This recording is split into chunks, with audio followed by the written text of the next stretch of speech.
All aboard the Infinity Train, a show with limitless creativity, but a finite number of episodes. This anthology series of 4 seasons, often referred to as books, was created by Owen Dennis. The first 2 premiered on Cartoon Network, while the other 2 debuted on HBO Max.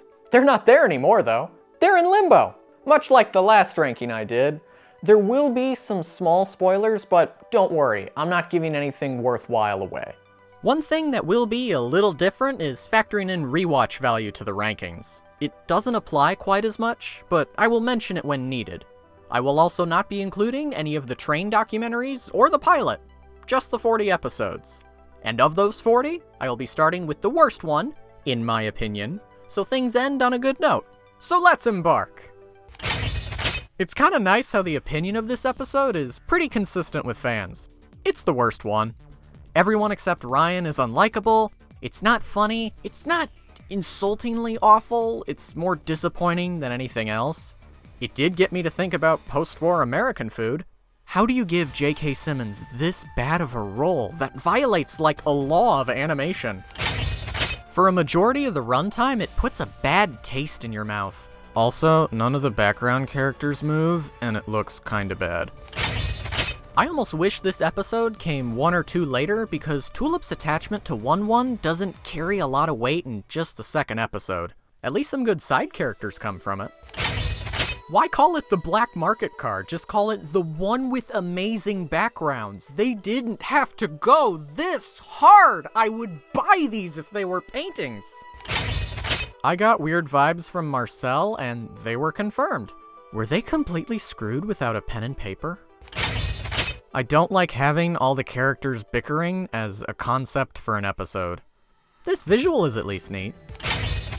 The way this door opens always bugs me because it doesn't have the turning sound effect.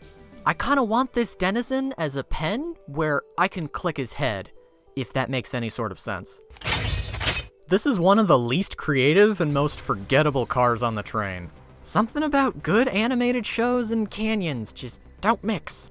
I think even Simon agrees with me as he ditches it halfway through. The fly on Ryan's face always gets me to smack the screen. You should be dead, and there was a carpenter ant joke, just sitting there, unused. Seeing the most likable character in Book 4 reach a breaking point isn't fun. There is something to be said about the strength of the show, though, and how it can make you feel sympathy for a character we never meet. For being largely considered a lower-tier episode, it has the solid highlights of Word Up and the Ballad of Mustard and Stinktail. Not to mention, this car looks amazing. It even makes bird crap almost look good. Pretty much all the highlights are in the last 3 minutes. Kaz is at her best here. You know how in cartoons you can usually tell what's part of the background and what's going to interact with the characters? They did a phenomenal job on this pineapple. Holy crap, that was blended in well. All I can ever focus on is this creature. Why did they give it such a derpy looking smile? No thoughts, head empty. For a season finale, it's quite weak. Wow, I don't like the castle. At least we got an official song for the series, Train to Nowhere.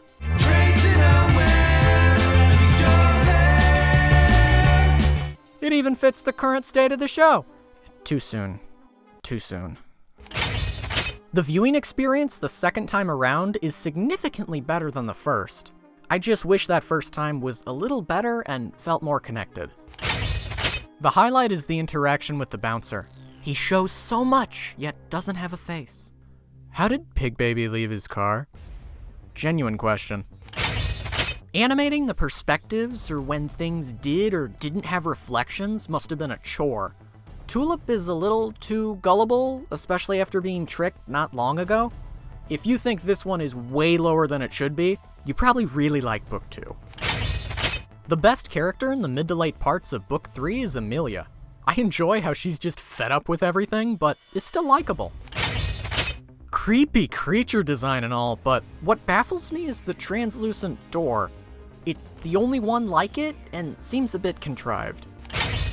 Nice, not-so-subtle reference to Alice in Wonderland there. The cat gets a chance to shine too. Props to the concept, which is frighteningly believable. I'm also a sucker for the parody brands in the background. There is no way String Bean Simon created enough tension for Tuba, a musical ape hybrid, to carry herself. I can at least believe that he could survive multiple story falls and be fine, but he didn't even tie the harpoon pack to anything. I wish Book 4 had more conversations with the leads talking with each other instead of at each other, and the dialogue is on the correct side of that here. There's also a cutscene with Alan Dracula, yes, that name is real, which makes this line, "There was a bathroom to change in this whole time?" make more sense.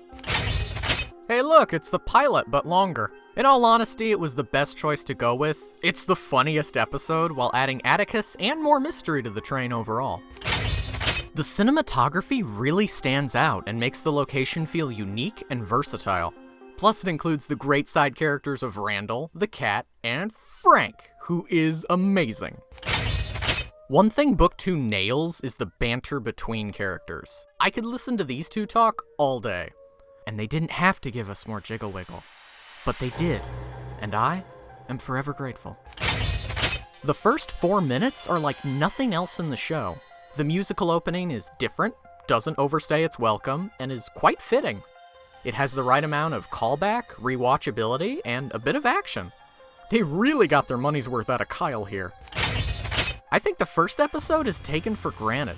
It has to establish the main character, make them likable and interesting, give them a reason to make such a rash decision, have a boppin' theme that goes perfectly with the first book,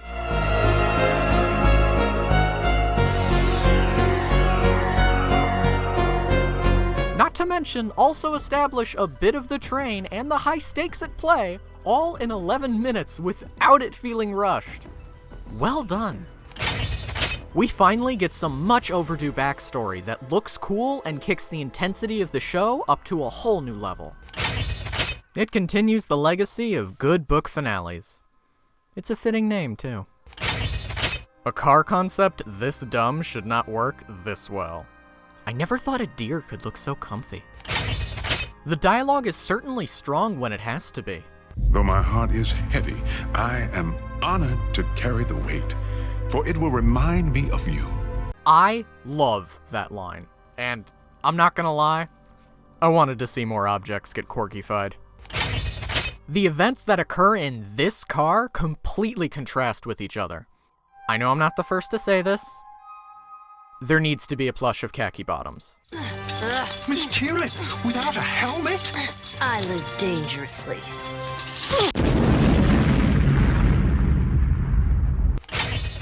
Now this is how you start things off. Two different characters who have different motives that I can actually see getting along at one point.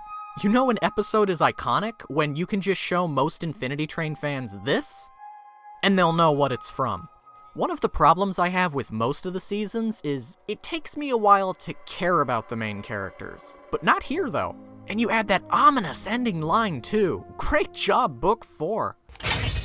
I don't think anything else in Infinity Train captures a level of exploration and intrigue quite like this on a first viewing. The double purpose of the train's porters, I had to look that one up, is really cool how them not seeing MT not only allows her to explore freely, but is also very sad. Lead pipes have done so much damage in the show. Mace makes the episode. He goes from a Team Rocket-esque villain to one who has intelligence, a strong sense of logic, and can even be a bit unsettling. He makes MT confront some things head-on that she's been dodging the entire time. Some literally. A few things hold this one back for me though. MT should be dead right here, and the blending of Alan Dracula's horns into the background doesn't look the best. It's still fantastic though. What is that Exit Day rhyme from? Wow. They actually did it. They had me there for a minute. I'm not often surprised like that, or have evoked whatever feeling you call this.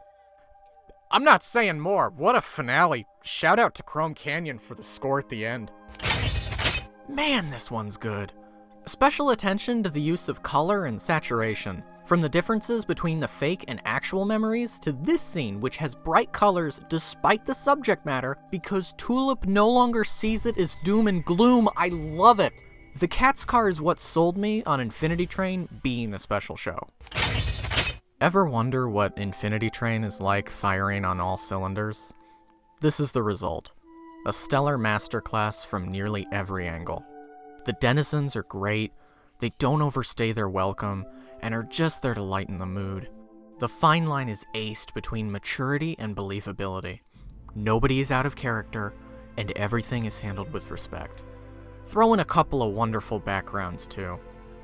It doesn't have 9 episodes of build-up for a grand payoff. In fact, it's kind of a cool-down episode because of what happened prior, but it serves as the main catalyst going forward in Book 3.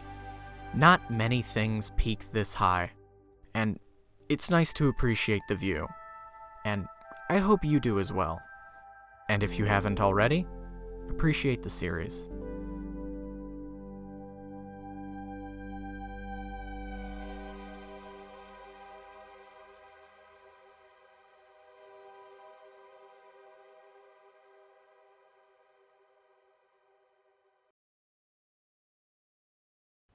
Normally, I would only do a ranking of something if I know it's finished, so please let me be wrong about this one. Mergers fucking suck.